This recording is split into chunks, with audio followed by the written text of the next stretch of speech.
Yung mga apo niyo po ba ngayon, minsan yung mga medyo nakakaunawa na sa realidad ng buhay, minsan po ba lumalapit sa inyo at humihingi ng mga payo?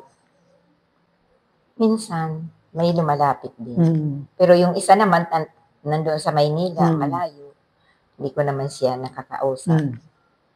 Pero may mga ilan na mga apo mo na bukas na naghumihingi ng payo mo? Ilan-ilan lang naman. Gilay, hanggang ngayon ba, humihingi ka pa rin ng gabay kay Manay Belen? Siyempre, kailangan. Kasi nga, di ba sabi daw yung pagiging ina, walang katapusan. Oo. Okay, kailangan ko pa rin ang kanyang gabay. Ikaw ba, Gilay, kahit professional ka na, kahit sabihin mo natin may permanente ng pinagkakakitaan, buwan-buwan, natatakot ka pa rin mabigo. At yung mabibigo ka na makikita ng nanay. Siyempre, ano yun, parang napakalaking kabiguan yun kung makikita tayo ng magulang sa ganyang sitwasyon. Okay. Hanggang ngayon ba, Manay Belen, kapag sinasabi na ang mga anak ko ay mga lumaking mga mababait, kaano po kayo ka-proud? Siyempre, masayang-masaya ako.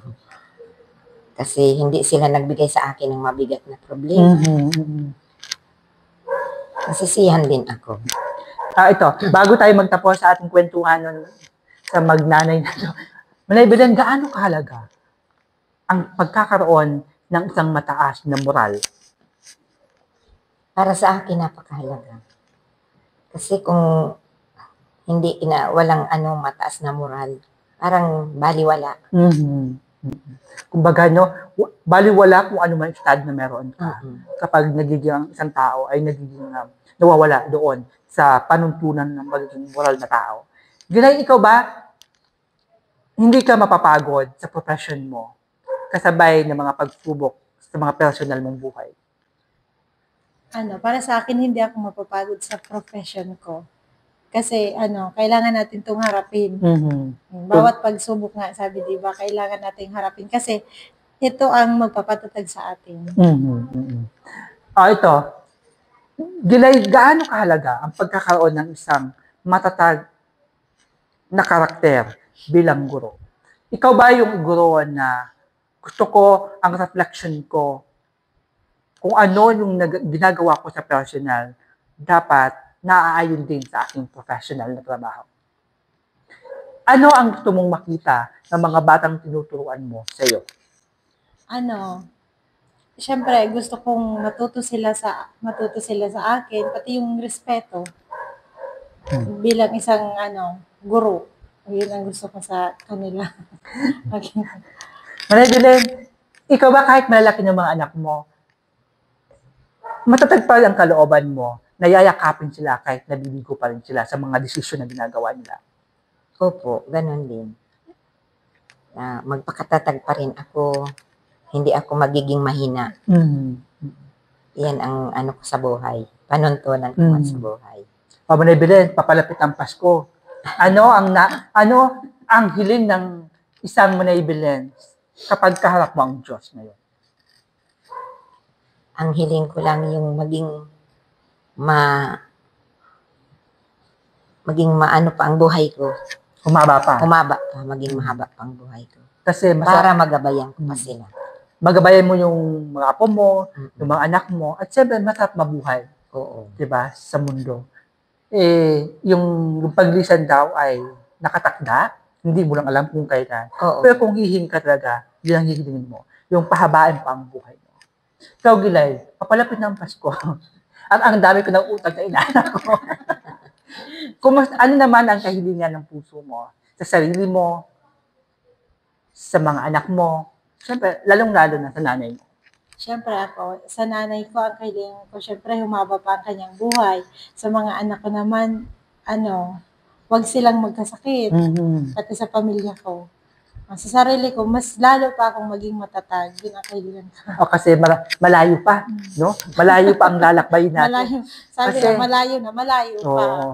Malayo na, pero malayo pa. Ano po, mga Kapilipino, kami po ay natakalagitnaan na ng taon ng aming edad, 40. Senior na. Yeah.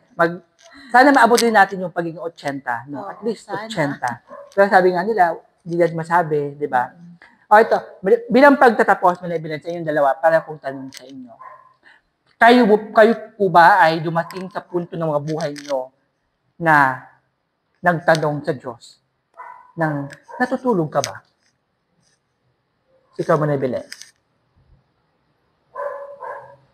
Parang hindi ko pa naman nagawa yung Oo. hindi pa ako nagtanong. Sa kabila ng mga pinagdaanan mo, ko. mga naghihirap ka sa paggawa ng paraan ng mga halap buhay, hindi ka humantong sa ganoong punto. Hindi Na ako, nagtanong ka, hindi ako nagtanong. natutulog ba siya? Hindi ako nagtanong. Kaya ang ginawa ko lang, nagsikap lang ako. Magpakatatag. Ikaw, Gilad, dumating ka ba sa puntong gano'n na natutulog ba ang Diyos? Hindi.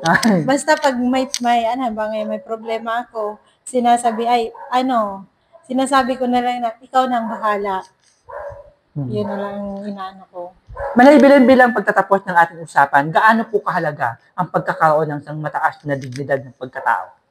Napakahalaga. Kahit ikaw ay isang pinakamahirap sa mundo, bastang maging matatag ka at saka malinis ang konsensya mo. Kumbaga, no, manatiling mabuting tao Yan. sa kabila ng hindi mabuti ang mundo sa'yo. Diba? Ikaw, Gilay, bilang guro, bilang pagtatapos ng ating usapan ngayon, gaano kahalaga sa'yo bilang isang guro ang pagkakaroon ng isang mataas na dignidad? Napakahalaga kasi parang ito ang sumasalamin sa iyong pagkatao. Correct. Diba? Kumbaga, yung mga guro daw, no, ang sandigan ng mga bata ng kanilang paghubog kung ano ang magiging kapalaran nila sa kinabukasan.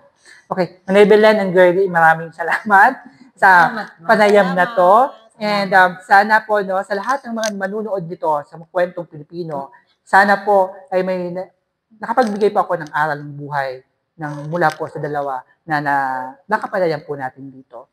So, sana po, no, patuloy niyo pong tangkilikin ang aking munting content, Kwentong Pilipino, and hanggang dyan na lamang po ang aming panayam.